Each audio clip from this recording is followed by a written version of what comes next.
Welcome to the Insomnia Project. Sit back, relax, and listen as we have a light conversation about the mundane. One thing that we can promise is that our conversation will be less than fascinating so that you can feel free to drift off. Thank you for joining us. We hope you will listen and sleep. I'm your host, Marco Timpano. And I'm your co-host, Nidhi Khanna. Feel free to tweet us at Listen and Sleep. Subscribe to us on iTunes and you can find out exactly when we have our posting our newest episodes that you can listen to and fall asleep to.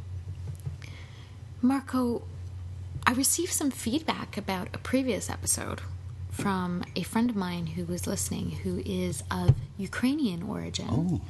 And she was listening to our episode on eggs, which I believe was episode 2, if I'm not mistaken, where we talked about the Ukrainian artistry of decorating eggs. And she mentioned that we mispronounced the technique. Yes, I was calling it Pisanki, I think. Pisanki, yeah. And it's actually called pisanke. Okay. I don't know if I botched that again. Perhaps I did, but I thank Mila for her feedback, and we apologize for any mistaken pronunciation on the Insomnia Project. We do our best, and I know that I really enjoyed making those Easter eggs back in the day. And speaking of eggs, I have a friend who's a chef, and he works at a very popular brunch place in the city. It's a popular place, but on the weekends they do brunch. And Ben was mentioning to me, this is the chef Ben was saying that he listens to our podcast when he comes home after a night of work. He said a lot of times chefs will be very wound up after an evening service that has been very busy, and it's very tricky or difficult for them to wind down and fall asleep. And he had mentioned that he enjoys our podcast because, unlike watching television, there's no light that keeps him up either. He'll just play the podcast in the back and have it on a sort of continuous episode after episode after episode. And he said he fell asleep and had a restful night's sleep thanks to us. So I want to send a little shout out to all the chefs out there who may be listening to the Insomnia Project. Thank you for listening, and thank you for cooking for us when we go to restaurants and whatnot. Well, thank you to Chef Ben for that. And as you say, all the chefs out there. Marco, you touched upon a topic that is very close to my heart there. Which is? Brunch. Oh. I am a big fan of brunch. I am someone who brunches regularly. Yes. I do find Toronto, the city that we're broadcasting from, is very brunch friendly. You know, there's a lot of cities out there that brunch becomes not only a meal to have, but a thing to do in those cities. I know in California, when I've been there, I've gone out for brunch. I know that Seattle is also a brunch capital, if you will. I love brunch as well. There's something about it when you wake up on a Sunday morning and you get dressed up and go meet some people. There's something about that experience. It becomes an event, a tradition, a bonding exercise between friends, and I think it's quite special. It's very different from dinner. Without a doubt. I think one of the great things about brunch is you sort of know going into brunch what some staples are going to be that you're going to see on the menu. And it sort of puts you in the mood, whether you're in the mood for, say, an egg dish, or pancakes, or some sort of sweet and savory dish, crepes perhaps, or waffles. Usually there's some sort of warm beverage, whether it be a coffee, a tea, and some sort of juice, orange or grapefruit, or a mix of both, or perhaps even some more exotic fruit juices. What is a typical thing that you enjoy having at brunch? Well, I'm a big fan of the eggs at brunch. Sure. But you touched on sweet and savory, which I find interesting. I also find that we're seeing people experiment with these traditional items in brunch. Of course. Or whether, so there's a bit of experimentation, but there's also this interesting way of bringing in different traditions and culture and how they brunch differently from your own, right? So I recently went for Egyptian brunch. Wow. Which was quite amazing. What would one find at an Egyptian brunch? So there was a very specific Egyptian bread that you had, which was quite lovely, and the eggs had a bit of that savory and sweet spice or seasoning to it, similar to what you would find, I think, in a Israeli brunch, which I've had as well. The Middle Eastern brunches in general tend to have a bit of rose water. There's pistachio usually. So I love taking these very typical basic ingredients or items such as eggs and adding a twist. I find that to be a spectacular brunch experience when I'm brunching. I love a traditional North American brunch. So for me, the ideal brunch is eggs Benedict, side of bacon, home fries, glass of juice, and a tea. That's very North American. Yeah. Now, Italian brunch, is that closer to what you would find in your typical North American brunch, or is it got distinctness in its own right? You know, it's interesting because Italian cuisine is so regional. Things are done differently from region to region. What is sort of a linking aspect to what Italians would have for breakfast? They don't necessarily have brunch, but if you were to do, let's say, an Italian brunch, would be using Italian cheeses with the eggs, some spice, versus having bacon. Prosciutto would be probably its substitute. And I know that many different fruit juices are consumed in Italy. In particular, they have a ABC drink. What's that? So it would be, I hope I remember this now. Albicocche, so like a nectarine. I'm going to have to look this up. Carote would be the C, and the B is, it just escapes me, but we'll look it up, but it's a mixture of 3 different juices that you'll often see in little drink boxes and whatnot. Is the B beetroot by any chance? No? Okay. No, because it's orange in color. Oh, is it? Yeah, okay. We'll look it up. I know that for myself, I've always been a fan of, one thing about my brunch experience is that I don't like when too many things on my plate touch. So especially the sweetlets, if I'm having eggs and a pancake, I want my pancake on a separate plate. Because I like my eggs runny, and if it runs onto my pancake, it's something that I don't enjoy. That's interesting because I agree in some respects. So runny eggs on pancakes to me is not an ideal situation. Right. However, I do enjoy, a bit of the mixing of, let's say, some toast with the baked beans, or those type of complementary components. But I think pancakes are one of those dishes that really does need to be separated from the rest of the plate components. So I agree with you in that respect. I know that you like spice with your food. So oftentimes when we go out, do you like spice with your brunch? Absolutely, Marco. For me, so for example, I need more than just Tabasco sauce when I'm having my eggs. I like a little bit of sriracha, for example. I do enjoy going for Mexican or South American brunch because I usually can get a hot sauce that is homemade or quite spicy. I do enjoy Italian brunch because I can get sort of those, especially the southern Italian hot peppers.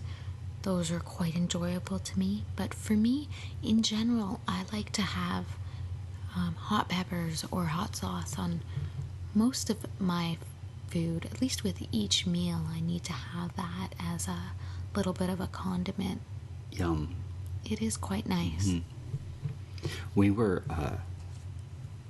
driving the other day and we noticed these big clouds in the sky. And I remember you pointing it out and saying, look at that particular cloud there. It had a very interesting sort of shape to it. One thing about clouds is I love to see clouds in paintings. I feel like they really sort of bring out a landscape. In particular, the Group of Seven's work, if you've ever seen it. There's a lot of clouds in their particular paintings, and I've been a huge fan of the Group of Seven and the McMichael Gallery that houses a lot of their works. And clouds are just such an interesting thing to see. They're often in the sky and you don't notice them, but when you do notice them, they can be very impressive. Clouds, I used to play that game where you would look at a cloud and see what it was shaped like. Right. On long drives with my family, that's something that we used to do, play that little game, and depending on the cloud, it was such a subjective game because really it depends on what each person sees in their mind's eye. I also remember quite distinctly learning about clouds in our grade 10 science class because we had to memorize a list of many, many cloud names, scientific names, and the only one I remember right now, I think, is cumulus nimbus or Sure. nimbulus, something like that. But I found it fascinating because there was a theory, I'm not sure if it still applies, that depending on the shape of the cloud determines what the weather is going to be like. And most of the cloud shapes actually referred to bad weather or weather that was going to be rainy or stormy. And there was only one cloud shape that actually predicted more sunny weather, kind of the fluffy clouds. Sure. I'm not sure if I can recall the name. Maybe that was cumulus nimbus, and that's why it stuck out in my brain. However, clouds in general were quite... I didn't realize there were so many different clouds. And I just enjoy also being on a plane and... Oh, and flying above the clouds. Yes, because I find it quite fascinating to see above the clouds and the layer of cloud-like, the clouds in the atmosphere. I think it's quite exhilarating and really gives you some perspective on the fact that we're in these planes and can be above the clouds. Sure. It's quite a special feeling. Of course, you see clouds and you think, oh, what must it be like to be in a cloud?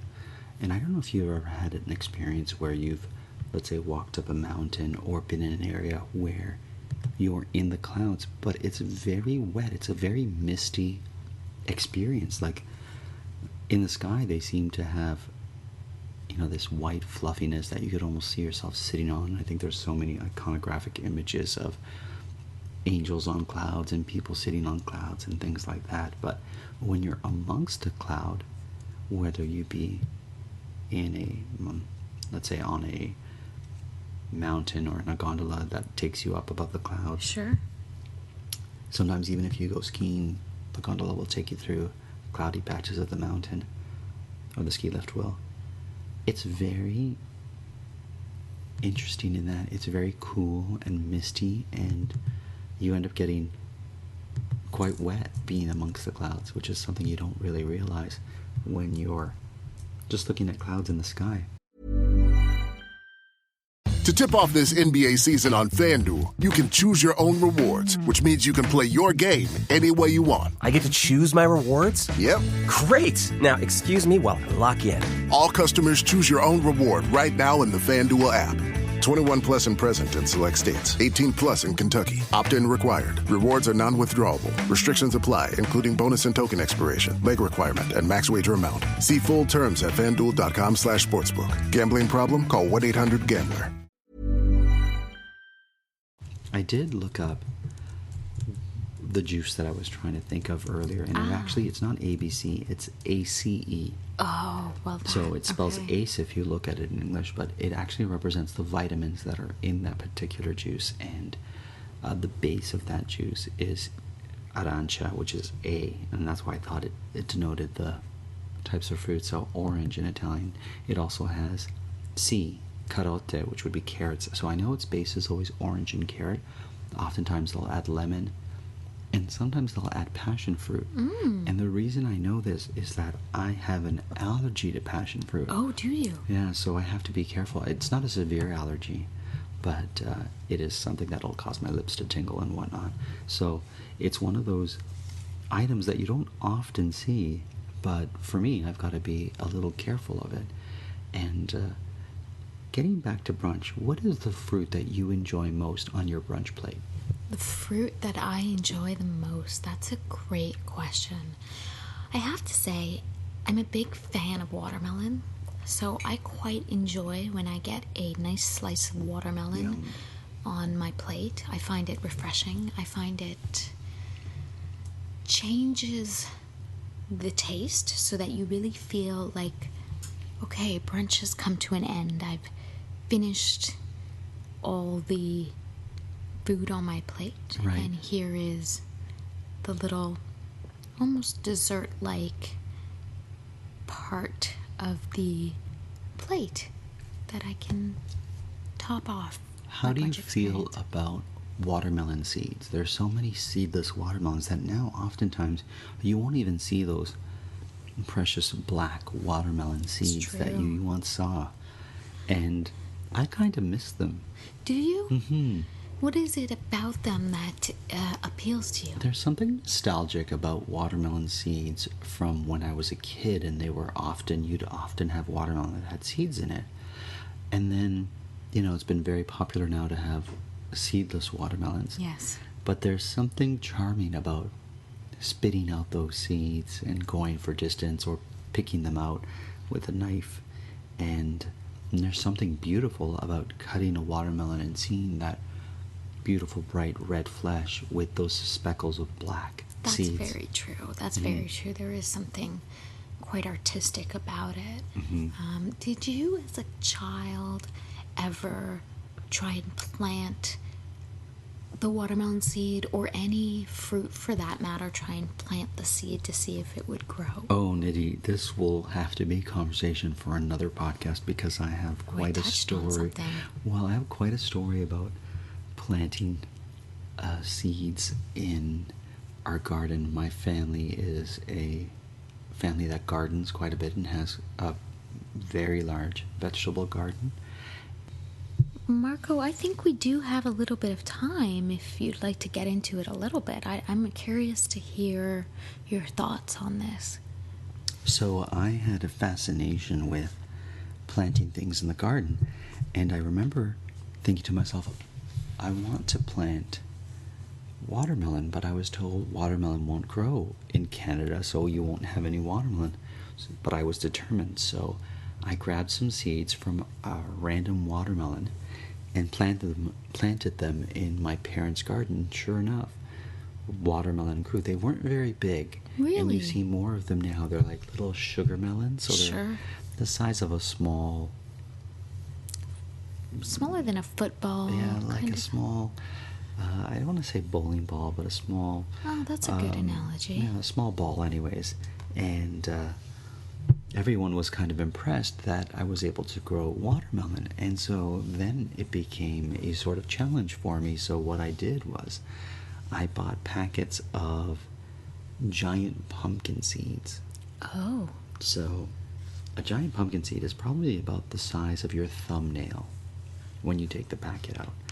And I planted them in the garden, on the little sloping side of the ravine where the garden ended. And I would water them every day, and surely you would see these vines start to grow, and they're really big, hardy vines with thorns on them too. So all of a sudden, my parents' garden was inundated with these vines, and these flowers would start to bloom. Oh, wow.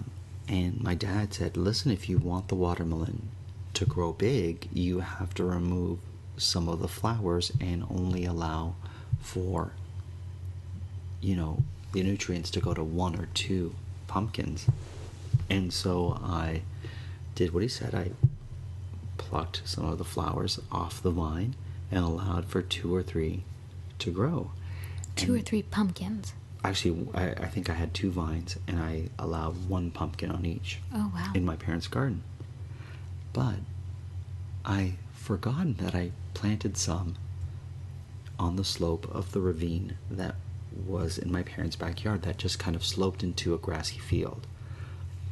And so as fall approaches and the grasses turn yellow and die and whatnot, we would see these giant orange bulbs, or these big things, in the ravine. You created a pumpkin patch in the ravine. Created a pumpkin patch, and what was funny was the pumpkins that I planted in the garden didn't grow so big. And I don't know if it was because my dad was constantly shifting them out of the way of his zucchini and peppers and whatnot. Fair. And so I had to then climb down into the ravine, and the ravine was quite steep, so I actually used the vine, kind of like a makeshift Tarzan on a swinging vine from a tree in the jungle, and I would lower myself into the ravine until I got to the actual pumpkin that was hanging on this slope. And of course they were giant pumpkins, so once I got there, they were really large and heavy to bring up the ravine to the backyard so we could have them. And they were different shapes and different sizes, so some of them were really long and oblong and weighed about 25 pounds or so. Wow. And yeah, so that was my seed experience. And what I would often do in my mom's garden is I would take random flower packets that she had no idea or wanted in her garden, and I would just sow them all along. So she would all of a sudden have brown-eyed Susans, and she'd be like, how did I get these flowers? And I wouldn't tell her.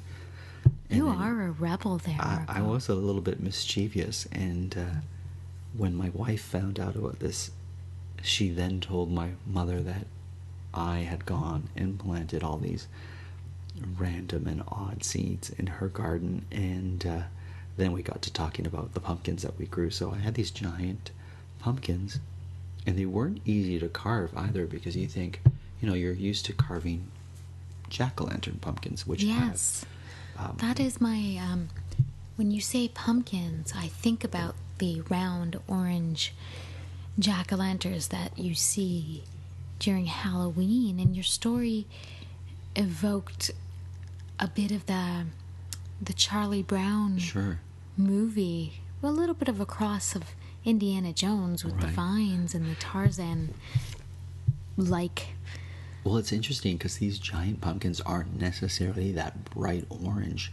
Some of them were like a paler kind of yellow orange, and some of them were like a rusty orange. Did you eat them? I took the seeds out because, like I said, the seeds are the size of your thumb, and we roasted quite a bit. And I would keep the seeds to plant them the following year, so that we would have, a bunch of giant pumpkins to plant. But after a while, my folks were like, you can't be planting all these pumpkins down the ravine. So I had a dedicated area where I could plant my giant pumpkins, and they weren't giant by giant standards. So people who professionally plant these, or they really enjoy a giant pumpkin. So as a result, I had for about a good 4 years giant pumpkins all over my parents' garden. And there you go, and that's the story. That's great, Marco. Well, thank you for telling that to us, and thank you to our listeners who are a constant support for this show, the Insomnia Project. We broadcast from Toronto, and we are produced by Drumcast Productions. And speaking of clouds, I want to mention that you can listen to our podcast on SoundCloud or download it on iTunes. Till next time, we hope you listen and sleep.